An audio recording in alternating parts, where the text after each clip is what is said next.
இருந்தாலும் என்னுடைய நாமதேனம் என்ன தெரியுமா? நீ நினைக்குமாறு பெண்மணிகள் நாங்கள் கிடையாது. நாங்களே தேவத்தில் அதாவது தேவர்களால் இருக்கிறார்கள் பத்தியா? தேவர் குடும்பத்தில் வாக்கப்பட்ட பெண்கள் இல்லையா? என்னுடைய பேரோ வள்ளி இல்லையா? வள்ளி என்று சொல்லி இருந்தாலும் என் மானசூடி இருக்கக்கூடிய கணவர் யார் தெரியுமா? உலகத்திற்கு யானை முதல் ஜென்மம், எறும்பு கடை ஜென்மம், 84 லட்சம் ஜீவஜாதிக்கும் படியெடுக்கக்கூடிய பரமக்கடவுள் என்னுடைய மாமனார் இல்லையா? இந்த உலகத்தில் முதல் தோன்றியவர் உமா மகேஸ்வரி இல்லையா? பார்வதி அவஸ்தத்தை கொண்டு அமர்ந்திருக்கக்கூடிய அண்ணவருக்கு நான் மருமகள் இல்லையா? அவர் மகன் யாரு? இளைய மகன் இல்லையா? அண்ணவருக்கு தேவியாக விளங்கும்படியான என்னுடைய பேரோ வள்ளி. வள்ளி என்று சொல்லி இருந்தாலும் என்னுடைய கணவருக்கு 2 திருமணம் உண்டு. 2 பொண்டாட்டி. ஆமா. முதல் மனைவியாக இருக்கக்கூடிய தெய்வ யானை இல்லையா? 2வது மனைவி நான் வள்ளி. அப்படி வள்ளி என்று எனக்கு எப்படி பெயர் வந்தது? சிவபெரு அதாவது ஆண்டவராகப்பட்டவர் ஒரு நாளிலே அப்படியே ஆழ்ந்த கண்ணீரை வடித்துக் கொண்டு சிம்மாதானத்தில் அப்படியே அமர்ந்து கொண்டிருந்தார் இல்லையா? அப்படி ஆழ்ந்த கண்ணீரை வழக்கண்ணாகவும் இடக்கண்ணாகவும் வடித்துக் கொண்டு அமர்ந்திருக்கிற பொழுது இந்த வழக்கண்ணிலே வரக்கூடிய ஆழ்ந்த கண்ணீராகப்பட்டவர் ஒரு குலமாக தோன்றியது. இந்த இடக்கண்ணாகப்பட்டது ஆழ்ந்த கண்ணீராகப்பட்டது ஒரு குலமாக தோன்றியது. அந்த வழக்கண்ணிலே வந்து தோன்றக்கூடிய அந்த குளத்திலே யானையாகப்பட்ட வந்து நீர் அருந்தியதாம். நீர் அருந்தக்கூடிய நேரத்தில் அந்த யானை வயிற்றிலே தெய்வ யானை பிறந்தாள். இந்த தெய்வத்திற்கும் அந்த ஆணைக்கும் பிறந்தபடினால் தெய்வ யானை என்று பெயர் பெற்றது இல்லையா? மற்றொரு குளத்தில் அந்த குளத்தில் வந்து மீன் அதாவது மானாகப்பட்டது நீர் அருந்ததான். இந்த இடது கண்ணில் வரக்கூடிய ஆனந்த கண்ணீர் தண்ணி குடிச்சபடியால் அந்த மான் வயிற்றிலே நான் பிறந்தேனா. பிறந்தவுடனே அந்த மானாகப்பட்டது எங்கே பிள்ளை பெற்றது? அடர்ந்தமான கானகத்தில் வள்ளி கொடியாகப்பட்டது சூழ்ந்திருந்தது. அந்த வள்ளி கொடியிலே என்னுடைய அதாவது அந்த மானாகப்பட்டது குழந்தை பிறந்த காலத்தினால் நான் பெண் பிள்ளையாக அங்க பிறந்து குவா குவா என்று கத்துக்கொண்டிருக்கக்கூடிய நேரத்தில் அந்த நாட்டை ஆண்டு வரக்கூடிய நம்பிராஜாகப்பட்டவன் அந்த காட்டிலே உலாவிக் கொண்டு வந்தார். உலாவிக் கொண்டு வரக்கூடிய இடத்தில் அந்த குழந்தையாகப்பட்டதை எடுத்து இந்த பிள்ளையாகப்பட்டது இந்த வள்ளி கொடியில் பிறந்திருக்கிறது, இதற்கு வள்ளி என்று பெயர் சூட்டலாம் என்று என்னுடைய வளர்ப்பு தந்தையாக இருக்கக்கூடிய நம்பிராஜனாகப்பட்டவர் வள்ளி என்று பெயர் சூட்டினார் இல்லையா? இப்படிதான் அக்கா தங்கி இருவரும் பிறந்தோம். பிறந்திருந்தாலும் ஒரே ஆண் மகனை திருமணம் செய்திருந்தாலும் ஆதி நாள் முதல் இந்நாள் வரைக்கும் எந்த ஒரு குறைபாடு என்பதே கிடையாது இல்லையா? பழனி மலையிலே சீர சிறுமையுடனே 6 முகம் படைத்த அதாவது 6 முகனை திருமணம் செய்து 6 முகம் படைத்த சிவபெருமான மாலை சூடி எந்த ஒரு குறைபாடும் இல்லாமல் என்னுடைய அக்கா தெய்வானையும் நானும் ஒரு அங்கத்தில் பிறந்த அக்கா தங்கைகள் போல எந்த ஒரு குறைபாடும் இல்லாமலே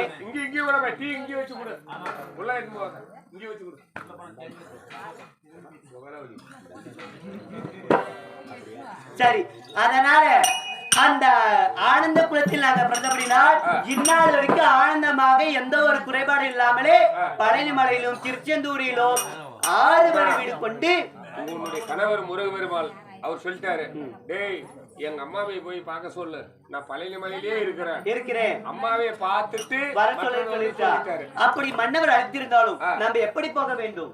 வீட்டுக்காரன்னா பள்ளி மல்லிக்கிறாரு, அம்மா கிட்ட போன்னு சொல்லி சேர்ந்துகிட்ட என்னவா அம்மா கிட்ட போக வேண்டுமா? என் மாமியார் தான் நீ போகணும். அப்படியா? அவர் சொல்லிட்டாரு, மாமியார் நகரத்தில் இருந்தா உன் மருமகள் வழி வந்து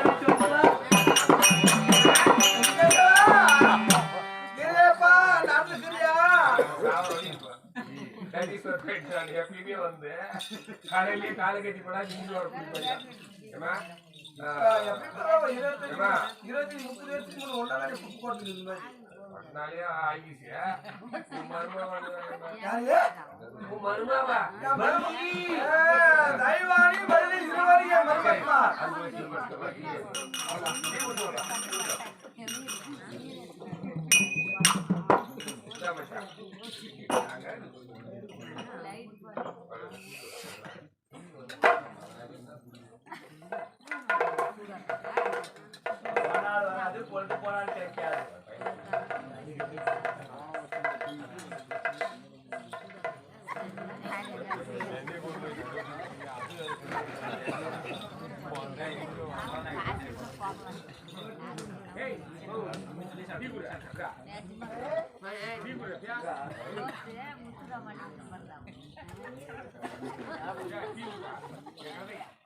அழகி மாவீடத்தில் சென்றாயா? போய் சொல்லிட்டாரு இருமா. அவன் சொல்லிட்டு என்ன சாப்பிடுறீங்க? டீ குடிக்கிற ஓவர் போயிச்சு. அதனால நான் ஊத்துவா.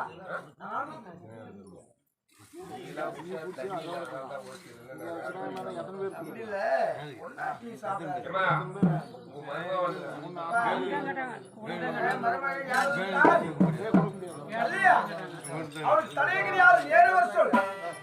என்ன வார்த்தை உரைத்தால் மறுபடி உசிலம்பட்டி சந்தையில இங்க ஐயப்பட்டி போறாங்க.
பன்னிரால் கலந்து பட்டாளினால் குடித்து மல்லிகை முல்லைகை இருவாச்சி கோங்க மந்தாரம் அனைத்து விதமான பாரிஜ மலர்களை பறித்து வந்து உன் பொன்னான பாதத்தில் வைத்து உன் மருமகளாக விளங்கும்படியான இளைய மருமகள் வள்ளி கோடான பொடி வந்தால் வழிபாடு செய்திருக்கிறேன் அத்தை மாமி.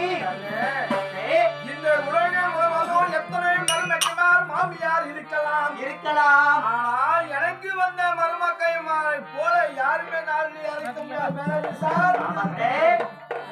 யாம் புள்ளினா யாம் புள்ளு மாதிரி இல்லையா?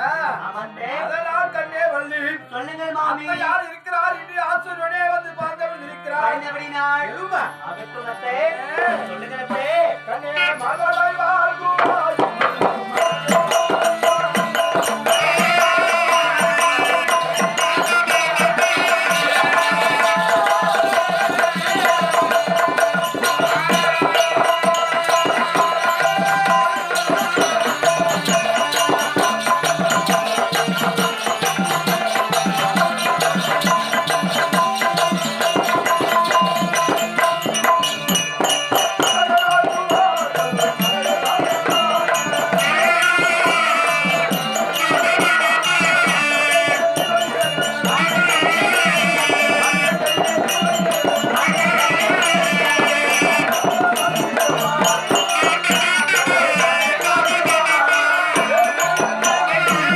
சொல்லுங்கள் அத்தை மாமி. இது உலகம் என்று சொல்லக்கூடிய ஆமாம். ஆனா பெண்ணா பிறந்தவர்கள் எல்லாம் ஆமாம். பெண்ணா பிறந்தா புத்தி இருக்கணும். புத்தி இருக்க வேண்டும். ஆண்மகனா பிறந்தா அறிவு இருக்கணும். அறிவு என்பது இருக்க வேண்டும். ஆண்மகனா பிறந்து அறிவில்லாவிட்டால் வாழ முடியாது. வாழ முடியாது. ஒரு பெண்மணியா பிறந்து கொஞ்சமாவது புத்தியில விட்டால் இந்த பூவுலையில் வாழ முடியாது. வாழ முடியாது. இல்லையா? உண்மைதான் அத்தை. மகள் என்றாலும் ஒண்ணுதான். ஒன்றுதான். மகள் என்றாலும் ஒண்ணுதான். ஒன்றுதான். மாதிரி தாய்க்கு பின் தாரம். தாரம். பிறந்த வீடை விட்டு வந்து புகுந்த வீடு வந்தால் வந்தாள். ஒரு மாமியார் தான் ஒரு தாய். தாய். ஆமாதானே? உண்மைதான் அத்தை. அதை போல ஆ. மகள் என்னும் போல் எப்படி வாழ்ந்தவர்கள் போல ஒரு தாயானவள் ஆசீர்வாதம் கொடுக்கிறாராம். கொடுக்கிறார்களோ? போல் என் மருமக்கமால் மாங்கரை நினைக்கணும். ஆமாம். நல்ல பூவுலையில் வாழ வேண்டும் என்று ஆசீர்வாதம். ஆ. என் பிள்ளையானவன் எப்படிப்பட்டவன்? எப்பேற்பட்டவன்? தமிழ் கடவுள் என்றால் உண்மைதான். சொல்லவே முடியாதம்மா. அவருடைய மகிமை சொல்வதற்கு வார்த்தை என்பது போதாது. அறிவி உனக்கு புள்ளியே சொல்றதுக்கே முடியாது.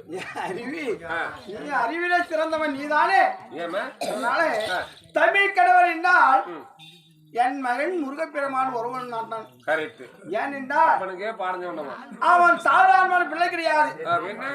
சரவண பொய்கை என்று சொல்லக்கூடிய சரவண பொய்கையிலே தாமரை மேல் பிறந்தவன். தாமரை மேல் பிறந்தவன் எப்படி? ஏமா சாரி இவங்களாம் வீட்டுக்கு போறாங்களா? பால் எடுத்து போறீங்களா? நானும் மாட்டுக்கு பில்லு போட போகணும். நந்தி வாகனத்துக்கு எருமைக்கு பில்லு போடணும்னு. மாடை பத்தி ஒன்னும் பேசுறாங்க மகராஜி. அதே போதுமே மாடுக்கு இது. அதனால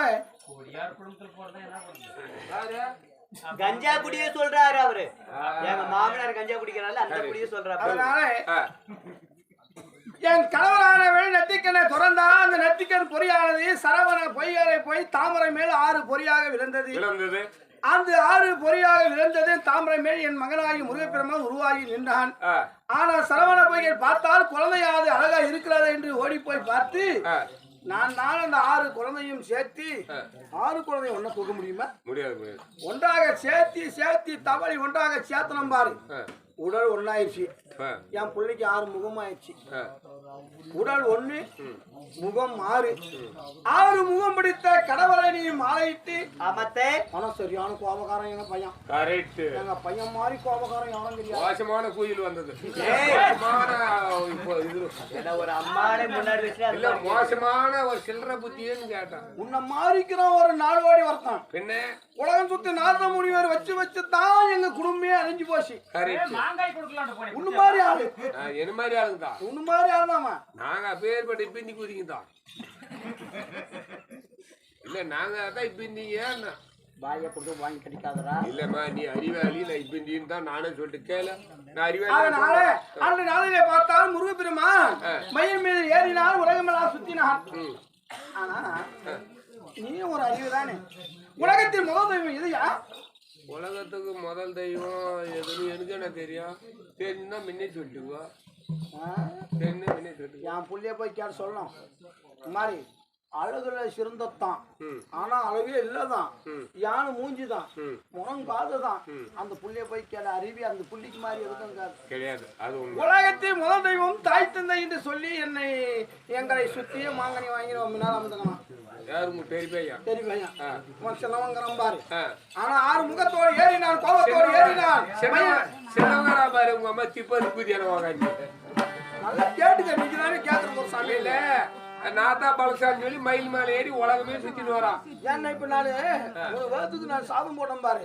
கரெக்ட். அந்த திமிரு உனக்கு. ஆமா கரெக்ட்.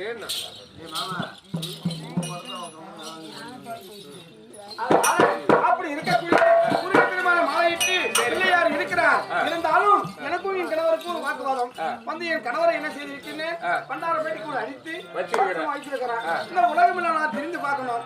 என் பிள்ளை எடுத்து கொடுக்கணும்னா என் பிள்ளை மாங்கனி மாங்கனி கோவம் போனோம் பாரு. அந்த மாதிரி போகணும்னு வரவே இல்லை. இந்நாளில் ஆசீர்வாதம் கொடுத்திருந்தாலும் நீயும் குறைஞ்சாதே இருந்தாலும் என் மகனை வாக்குப்பட்டு வந்தவள். ஆமா. ஆனா மகனுக்கு மேல மருமக தான் பார்க்கணும். உண்மைதான்.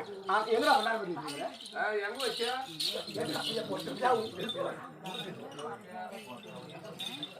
இருந்தாலும் அதனால கண்ணே சொல்லுங்க, எதற்காக அழைத்தேன், என்ன அழைத்தேன் தெரியுமா? சொல்லுங்களே.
உன் மகனாகப்பட்டவ பழனி மேல அமர்ந்து கொண்டு வரக்கூடிய பக்தர்கள் பழனி மேல அமர்ந்து கொண்டு வரம் கொடுக்கிறார். சொல்லத்த புத்தியும் கேட்டு கொடுத்துட்டேன். ஏதாவது சொல்லுமா, நான் என்ன பண்ணுவேன். அதனால என் பிள்ளையிடுதான் இதை முன்னாடி நான் ஒரு அப்பா இனி என்ன வேலையை என் பிள்ளையிடுதான் இந்த பண்டாரப்பட்டியை கொடுக்க வேண்டும் மனதிலே அறிந்திருந்தேன். நீ உன் பிள்ளை என்றால் வேறு கிடையாது, மருமகள் என்றால் வேறு கிடையாது. இந்த பட்டியாரை உன் இடத்தில் நான் பத்திரமாக ஒப்பிக்கிறது என்ன காரணம்? என்னத்த காரணம்? இதே உன் மாமனார் இருக்கிறார், இந்த பண்டாரப்பட்டிக்குள் நான் அழுக்கடியா செய்து இதை அடக்கம் செய்து வைத்திருக்கிறார். சாப்பாட்டுக்கெல்லாம் உழுது போயிட்டு இருக்கிறாங்க பாரு. அதனால ஒரு நாள் நான் இதை பார்க்க வேண்டும், எப்படி பலியேற்க போறாரா என்று இதை பத்திரமா வச்சிருக்கிறார். உன்கிட்ட ஒப்பிக்கிறேன், பத்ரூமா பாத்துக்க. நான் உலகம் தெரிந்து நாட்டு மக்கள் எப்படி இருக்கிறான் நிலத்தை நான் பார்த்து வருகின்றேன். வரைக்கும் வைக்கூடாது. உங்க மாமனார் உயிர் இதுதாங்குது, கண்ணி வைக்க நேரம் கூட இதை விட்டு பிரிய கூடாது. தாலி மானமும் இதுதாங்குது. பத்திரமா நீ சொல்லிய வண்ணமாக என்னுடைய மாமனாரை பாதுகாக்கக்கூடிய வேலை என் வேலை. ஆகட்டும்.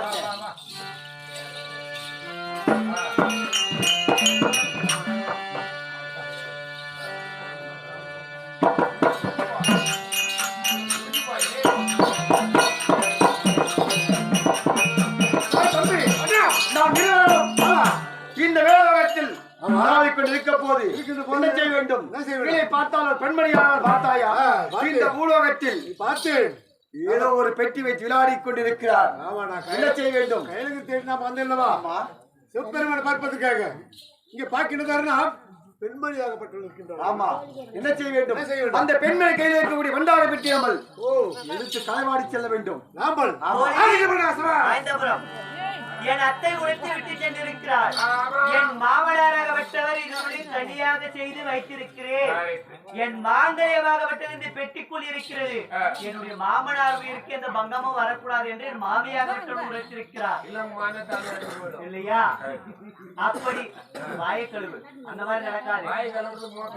கண் இமைக்காமல் விழித்த கண் விழித்த பார்வையை இந்த பண்டாரப்பட்டியை பத்திரமாக பார்த்திருக்க வேண்டும். என் அருகாமையில் நீ இருக்க வேண்டும்.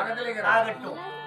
தம்பி அண்ணா இந்த பெண்ணத்தை சென்று ஏதோ விளையாட்டமாக விளையாடி அந்த பெட்டியை கைவருத்த வேண்டும். வேண்டும் வேண்டும்.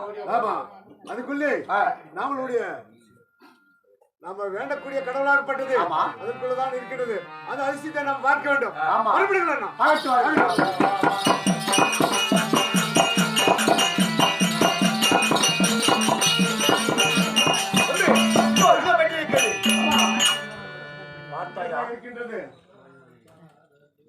பார்த்தால் இந்நாளையில் விண்ணும் மண்ணும் அதிரும் போல் தெரிகிறது. ஏதோ ஒரு அரக்கரோ சூரர்களோ நம் நாட்டை தேடி வந்தால் மட்டும்தான் இதை போல் விண்ணும் மண்ணும் இந்த பூமியே கடகட கடகட அதிர்கிறது.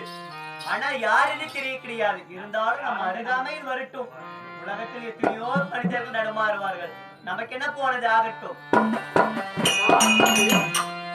இந்த பெட்டியை விளைக்க வேண்டுமானால் இந்த பெண்ணோடு உரையாட வேண்டுமா? உரையாட வேண்டும். பிடுங்கி செல்ல வேண்டுமா? பிடிங்கி செல்வதற்கு ஆமா இல்லையா? கடவுளாடி சென்றதை போல் தோன்றிவிடும். வாசனையாக இல்லையா? வாசனாக பாசிமையாக நடந்து கொண்டு அவர் எடுக்கக்கூடிய நம்ம களவாட வேண்டும். இருந்தாலும் யாரும் இரு ஆண் மக்கள் நம்ம நாட்டை தேடி வந்து இருக்கிறார்கள். எந்த ஊரு எந்த தேசம்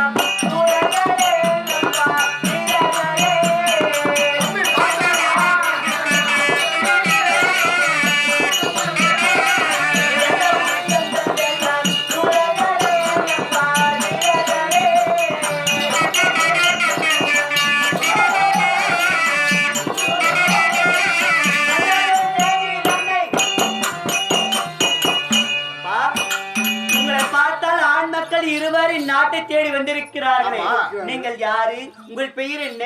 எதற்காக இந்நாட்டை தேடி என்னை தேடி வந்திருக்கிறாய்? என்ன காரணம்? தாங்களோ மேலோகத்தில் வாழக்கூடிய அக்னிதேவன் சரி இருவரும் வந்திருக்கின்றோம். இருந்தாலும் அந்த தேவ மேலோகத்திலிருந்து இந்த பூலோகம் வந்திருக்கிறாயே, எதற்காக வந்திருக்கிறாய்? என்ன எங்களை சிவன் வந்து காத்தது கிடையாது. அதனால் கைலாயம் சென்று வருகிற போது சிவனை காணவில்லை. அதற்காக சிவன் பக்தனாகப்பட்டவர்கள் நாங்கள். உண்மைதான். சிவனை நாங்கள் வேண்டக்கூடியவர்கள். உண்மைதான். அதனால சிவனை இருப்பது இடம் காண்பதற்காக நாங்கள் வந்திருக்கின்றோம். அள்ளும் பகலும் 60 நாட்கள் சிவபெருமானை ஒரே நோக்கமாக பணிந்து போற்றக்கூடிய வேலையாகப்பட்டது எங்களுடையது. ஆனால் சிவன் எங்களுக்கு காட்சி கொடுக்கவில்லை, எங்கள் வரத்திற்கு முத்தியும் கொடுக்கவில்லை. கைலமலை சென்ற சிவபெருமான் அங்க கிடையாது. அதனால் இங்க வந்திருக்கிற சொல்கிறார். சிவபெருமானாகப்பட்டவர் என்னுடைய அத்தையாகப்பட்டவள் இந்த பண்டார பெட்டிக்குள்ளே அடக்கம் செய்து என்னிடம் பாதுகாப்பை இருக்கும்படி சொல்லி அனுப்பியிருக்கிறார்கள். நீங்கள் வந்தது தவறு கிடையாது. சிவபெருமான் மீண்டும் என்னுடைய அத்தையாக இருக்கக்கூடிய பார்வதி இடத்தில் இந்த பண்டார பெட்டி ஒப்படைத்து விடுகிறேன். அவர் உயிர் பெற்று மீண்டும் இந்த பூவின் மீது விடுவார்கள். அப்பொழுது வந்து உங்களுக்கு என்ன வர வேண்டுமோ வாங்கிக் கொள்ளுங்கள். இரண்டு நாளை விடுவது என்று சிவனுக்கு காட்சி அளிப்பது இருந்தாலும் பெண்ணே என் கையில் அந்த பெட்டியை கொடுத்து விடுங்கள். ஐயா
என்னுடைய மாங்கிலத்திற்கு உன் கையில் தான் இருக்கிறது. ஆமா. இந்த பண்டார பெட்டியாகப்பட்டது கீழே வைத்தால் உன்னுடைய மாமனார் உயிர் போய்விடும், என் மாங்கனி பறி போய்விடும்.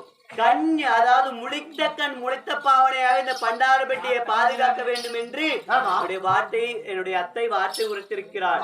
அவள் வார்த்தைக்கு ஒருபோது மறுவார்த்தை கிடையாது. வேண்டாம் வேண்டாம் முடியாது. இந்த பெண்மணியாக தர முடியாது சொல்லுகிறேன்.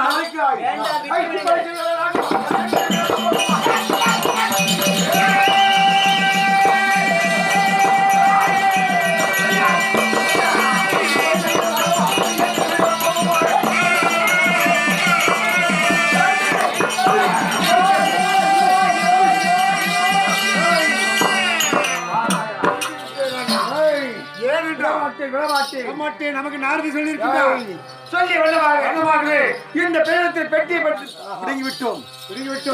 சிவபெருமான் நமக்கிட்ட இருக்கின்றார், நம் கையில் இருக்கிறார் என்றார். அழியா செல்வம். ஆமா, கெட்ட வளத்தை கொடுக்க வேண்டும். இவர் நமக்கு அடிமை. ஆமா, நம் கையில் சிக்கி விட்டார். நமக்கு ஈட்டியாளம் போல சூழத்தாளம். ஆமா இல்லையா? மாட்டாளம், மனிதனாலும் இரவாளம், பகலாளம் நம் உயிரை விட்டு பிரியாமல் சிவபெருமணி நம்ம கையில் இருக்கின்றது. நாம யாதவனுக்கு பயப்பட வேண்டாம். பயம் கிடையாது. கண்டிப்பா போகலாம். ஐயோ இறைவா, இந்நாளில் அத்தையாகப்பட்டவர் பண்டாரப்பட்டியை பாதுகாக்க வேண்டும் என்று சொல்லியிருந்தாய். இந்த அதுர சூரர்களாகப்பட்டவர்கள் என்னிடம் வந்து பெண்மணி என்று பாராமல் என்னிடம் எத்தனையோ நெறிமுறைகளை சொல்லி கேட்க கிடையாது. அந்த பண்டார பெட்டியை களவாடி சென்று விட்டார்கள். இருந்தாலும் நம்ம அத்தியிடத்தில் இந்த வார்த்தையை உரைக்க வேண்டும். நமக்கு மாமியாக இருக்கக்கூடிய மாங்கல்யத்தை காக்க வேண்டும். ஆகட்டும்.